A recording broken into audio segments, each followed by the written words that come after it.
taas kamay talaga ako sa kanyang servisyo. Napakaganda po. Marami ng beses akong nakasalimuha ang mga mayor. No?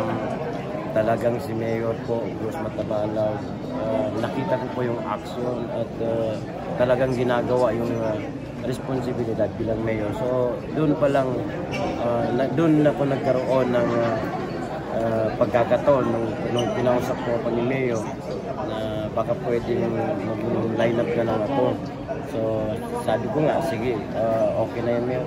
Kaya nung nabigla po kayo nung isang ilang minuto lang po siguro yung picture namin, nag-anunsyo na po sila na kasama ako dun sa lineup. So maraming salamat din sa tiwala ng mahal na Allah at tiwala po ng Chief Minister natin. Alhamdulillah.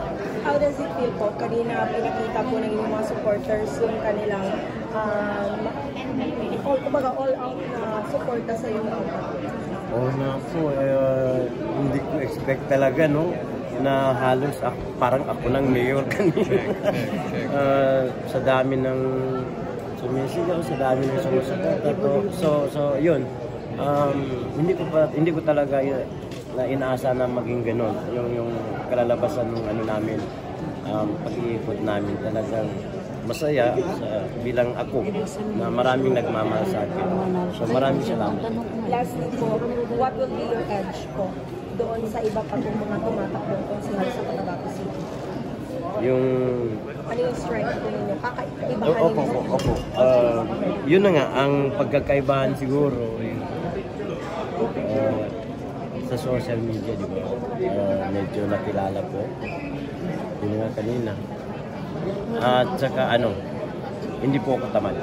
Hindi ko sinasabi na tamad sila, pero pwede akong utusan ng bata at saka basta lang nasa tama. Opo? Matanda man bata. Yun. Kap, mahal na mahal ka po ng iyong barangay at parang bitin pa po sila sa iyong serbisyo. Pero pag nasa legislative na po kayo, paano po ninyo maipapatuloy ang pagserbisyo sa barangay? Hindi, okay lang naman din kasi ako naman din ang magiging guideline nila doon kasi kapatid ko naman din yung Maging kapitan. Magiging doon. Pero ganun pa man. Pero hindi pa tapos.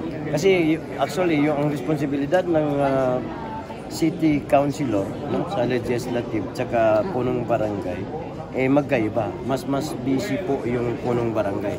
So mabigyan natin din ng pagkakataon na makatulong sa ating any unique flagship program sa inyong barangay na gusto nyong i-emulate sa